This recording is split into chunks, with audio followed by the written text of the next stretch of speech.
आज तक का सबसे मुनफरिद और सबसे खूबसूरत नेक का ये डिज़ाइन जिसमें 3D वर्क आपको देखने को मिलेगा, आपके ड्रेस को बहुत अच्छी लुक देने वाला है। वीडियो पसंद आता है तो मेक श्योर वीडियो को लाइक कीजिएगा और प्यारा सा कमेंट करके ज़रूर बताइएगा कि वीडियो कैसी लगती है। चलिए वीडियो को स्टार्ट करते हैं।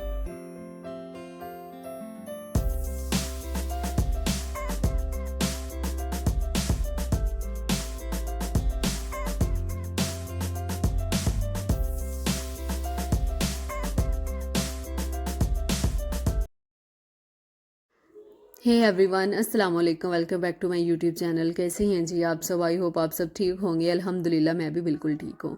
आज का जो डिज़ाइन है वो बहुत ही खूबसूरत, बहुत ही यूनिक सा है जिसमें हम 3D वर्क करेंगे।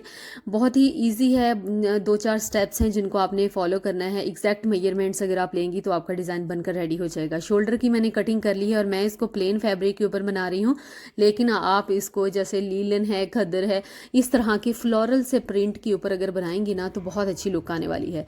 तो यहाँ पर डिज़ाइन हमेशा मैं आपको बताती हूँ कि डिज़ाइनिंग के लिए मैं हमेशा सिल्क फैब्रिक जो है वो यूज़ करती हूँ। इसमें भी मैंने सिल्क का फैब्रिक ही यूज़ किया है क्योंकि इसकी जो शाइन होती है ना वो आपके डिज़ाइन को, आपकी मेहनत को डबल कर देती है, इन्हेंस कर देती है।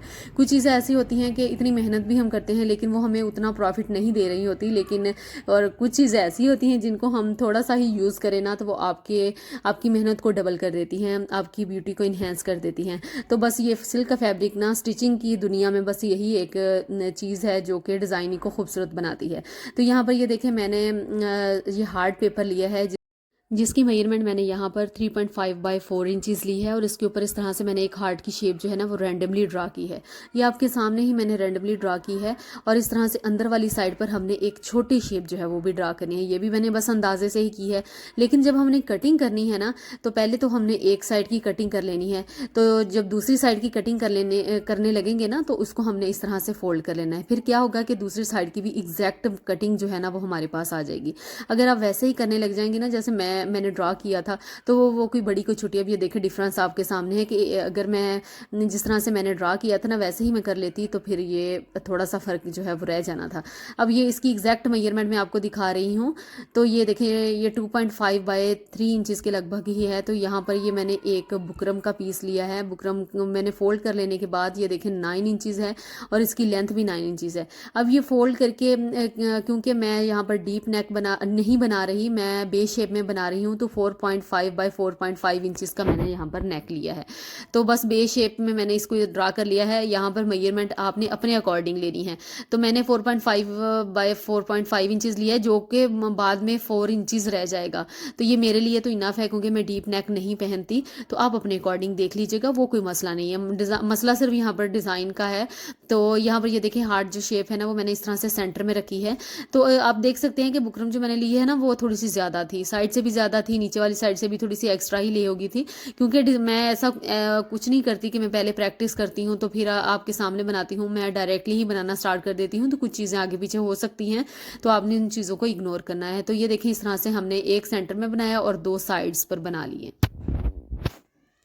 अब ये इसके अंदर वाली साइड पर भी हमने ये थोड़ा सा इसको, ये देखिए डिज़ाइनिंग के लिए हमने थोड़ा थोड़ा जैसा ना, ये बहुत ही थोड़ा सा माइन्यूट सा, कि इतना कि जब हम गोटा पट्टी की इसके ऊपर डिज़ाइनिंग करें ना तो बस 2 लाइंस या 3 लाइंस ही हमें लगानी पड़े, यानी कि 2 से 3 स्टिच हमें करने पड़े तो ये एकदम पूरी हो जाए। तो ये देखिए ऊपर वाली साइड जो है ये तो सिलाई का मार्जिन निकल जाएगा ना, तो ये हमारे पास नेक बचेगा।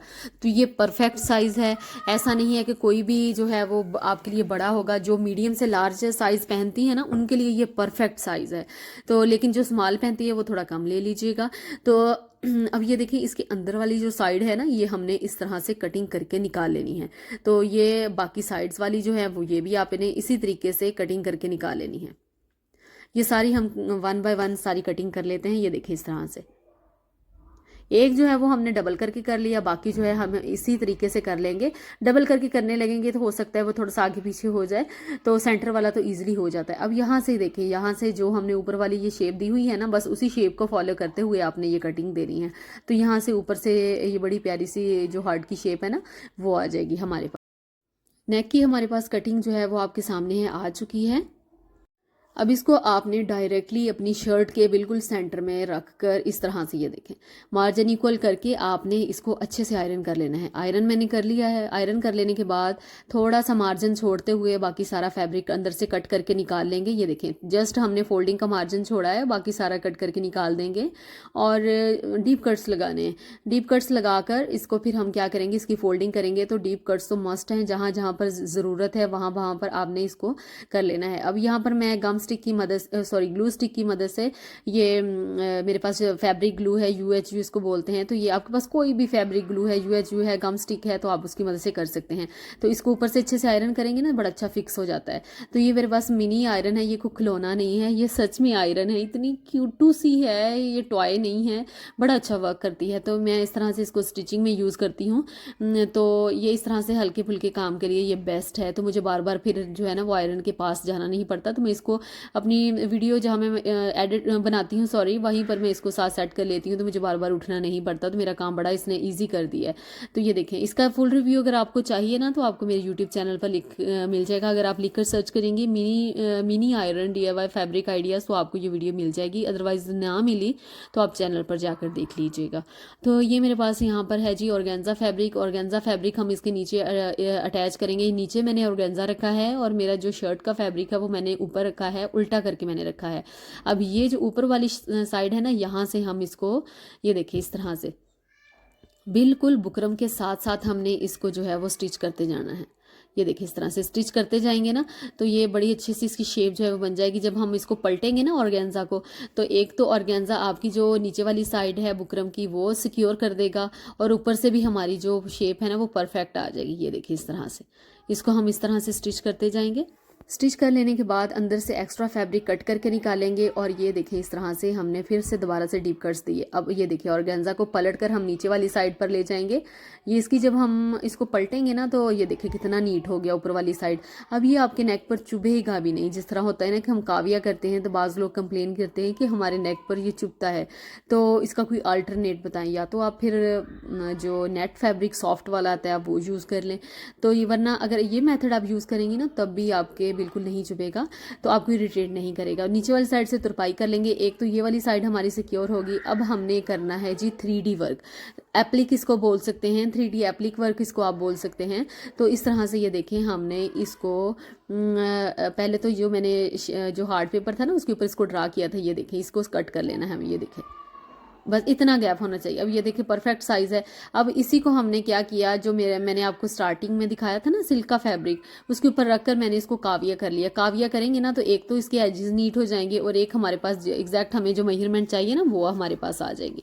तो काविया यहाँ पर 60 वॉट का लिया है, बड़े अच्छे से हीटअप हो गया था। तो जल्दी जल्दी इसने जितने मुझे पीसीस चाहिए थे ना तो मैंने इस तरह से कट करके निकाली। अगर इस तरह भी आप कर सकती हैं कि आप पहले इसको सीजर से कट कर लें और फिर इसके एजेस नीट कर लें। इस तरह से क्या होगा कि अगर आप पहले कट करेंगे फिर उसके एजेस नीट करेंगी तो वो उसकी मेजरमेंट नीट करने से ना कम हो जाएगी। इस तरह से अगर करेंगी तो डायरेक्टली इसने कट ही कर देना है। तो ये वाला बेस्ट है मेथड अगर आप इस तरह से करना चाहें। तो अभी इसके नीचे मैंने क्या किया है, मैंने जो UHU थी उसको हल्का सा लगाकर मैंने जस्ट ये है कि चिपकाने के लिए एक दफ़ा मैं इसको इस तरह से सेट कर लूँगी ताकि जब मैं सिलाइयाँ लगाऊँ ना तो ये अपनी जगह पर बड़े अच्छे से फिक्स रहे। तो ये सारे पीसीज 5 के 5 जो है ना वो मैं इसी तरीके से लगा लूँगी।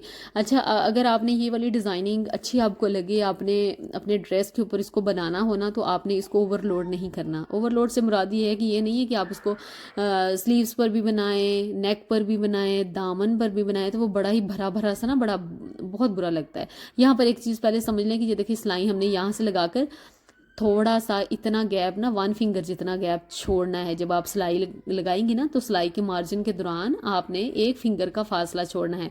उसकी रीज़न भी आगे चलकर मैं आपको बताऊंगी कि ये मैंने इतनी जगह क्यों आपसे कहा है कि आपने स्किप कर देनी है, उसके ऊपर सिलाई नहीं लगानी। ये देखिए इस तरह से बिल्कुल किनारे की सिलाई लगा के थोड़ा सा मैंने फासला जो है वो छोड़ दिया। ये देखिए इस तरह से सारा हमने करना है कवर और थोड़ा सा ना ये देखिए इस तरह छोड़ देना है हमने। अच्छा तो मैं बात कर रही थी कि हमने इसको ओवरलोड नहीं करना वरना वो बुरा लगता है। या तो आप इसको स्लीव्स और दामन पर बनाएं या फिर उसको दामन और नेक पर और अपनी स्लीव्स के ऊपर बनाएं। ज़्यादा बेस्ट जो है वो आजकल जो ट्रेंडिंग में है वो स्लीव्स और नेक का ही डिज़ाइन चल रहा है। दामन जो है वो ज़्यादा सिंपल जो है वो पसंद किया जा रहा है। अब ये मेरे पास कॉटन है, कॉटन यहाँ पर आपने यूज़ करनी है। तो इसको हमने ये देखिए जो जगह मैंने छोड़ी थी ना, मैंने आपको कहा था मैं आगे चल के बताऊंगी, तो ये देखें मेरे पास छोटा सा पेचकस है, उसकी मदद से मैंने इसको अंदर इसकी जो है वो फिल कर दिया है। तो ये कॉटन आपने इसके अंदर जो है वो फिल कर लेनी है। तो इसे आपके ड्रेस में, आपकी डिज़ाइनिंग में एक 3D लुक आएगी जो कि बहुत खूबसूरत लगती है।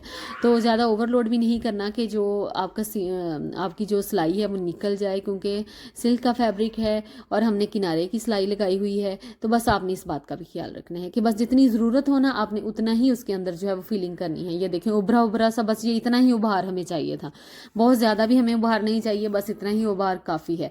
तो ये देखें सिलाई भी हमारी लग चुकी थी, तो मैंने जो जगह मैंने छोड़ी थी ना उसके ऊपर भी सिलाई लगाकर मैंने उसको सिक्योर कर दिया। वो वीडियो पता नहीं क्यों नहीं शूट हो सकी, वो क्लिप नहीं शूट हो सका, इसलिए मैंने आपको बता दिया। अब यहाँ पर जी मेरे पास है गोटा पट्टी, जो हमेशा से मैं यूज़ करती हूँ, उसको मैंने बॉबिन में भर लिया है और इस तरह से हमने ऊपर भी सेम कलर की नलकी यूज़ की है। अब ये देखें इस तरह से क्या होगा कि जो हमने पलटा लगाया था ना, सॉरी हमने जो अंदर की तरफ पलटा था डीप कट्स लगाकर, एक तो वो एज सिक्योर हो गया, नीचे ऑर्गेन्जा भी आ गया। अब ये इस तरह से हमने इसको पहले तो 2 सिलाइयाँ लगाकर इसकी आउटलाइन देनी है और उसके बाद इसकी अंदर से फिलिंग कर लेनी है। ये देखिए आउटलाइन हमारी कंप्लीट होगी। अब ये वाली अंदर वाली साइड की सिलाई आ गई, ये 2 सिलाइयाँ लगाकर इसको मैं कंप्लीट कर दूंगी। टोटल मैंने यहाँ पर 4 दफ़ा सिलाइयाँ लगाई थी। अब ये आ गया अंदर वाली साइड, ये देखिए इस तरह से। ये नहीं है कि कॉटन थी तो बड़ी मुश्किल सिलाई लग रही थी, नहीं, बड़ी इजीली सिलाई लगी। बस ये है कि 2 से 3 दफ़ा मैंने इधर उधर घुमाया, एक तो हमारे एजेस सिक्योर हो गए और डिज़ाइनिंग जो है वो हमारी कंप्लीट हो गई। ये देखें माशाल्लाह कितना प्यारा ये बनकर डिज़ाइन रेडी हुआ है, इतना कोई खूबसूरत लग रहा था। अभी ये वीडियो में इतना प्यारा नहीं लग रहा जितना ये रियल में प्यारा लग रहा है। और अगर कोई फ्लोरल सा प्रिंट होता ना, मेरे पास मिलता जुलता इस तरह से फ्लोरल प्रिंट नहीं था, वरना मैं उसके ऊपर ज़रूर ट्राई करती। तो ये बनने के बाद और पहनने के बाद आप देख सकते हैं इसकी लुक कितनी प्रिटी है। आप इसको ज़रूर ट्राई कीजिएगा। आजकल वैसे भी विंटर का सीज़न आ रहा है, तो मरीना, लीलन, खद्दर के फैब्रिक या फिर जो एक और फैब्रिक होता है करंडी, वो भी थोड़ा सा सॉफ्ट सा होता है, उसके ऊपर भी इस तरह का जो डिज़ाइनिंग बनी हो ना तो आपके ड्रेस को बहुत अच्छी लुक देती है। और बाजार से अगर हम इस तरह की डिज़ाइनिंग लेने जाएं तो कभी भी नहीं मिलेगी। तो जो चीज़ आप घर पर खुद अपने हाथों से रेडी कर लें उसके जैसा जो है वो कहते हैं ना पंजाबी में, ओदे वर्गी रीस नहीं। तो इस तरह का डिज़ाइन जो है वो आपको कभी भी मार्केट में नहीं मिलेगा। अच्छा, एक मुझे बात याद आ गई, किसी ने कमेंट किया कि इतनी मेहनत करने से तो अच्छा है हम बाज़ार से ले लें। तो बाज़ार से यार हर कोई अफोर्ड नहीं कर सकता। कुछ मेरी सिस्टर्स हैं जो कि अफोर्ड कर लेती हैं, लेकिन ज़्यादा जो मेजोरिटी होती है वो अफोर्ड नहीं कर सकती। और किसको स्टिचिंग का भी शौक तो होता है, जैसे मुझे स्टिचिंग का तो बहुत शौक है। तो आई होप आपको मेरी आज की वीडियो पसंद आई होगी और आपको कुछ नया सीखने को मिला होगा। वीडियो पसंद आई है तो प्लीज़ लाइक कीजिएगा, कमेंट कीजिएगा। ख्याल रखिएगा। अल्लाह हाफिज़।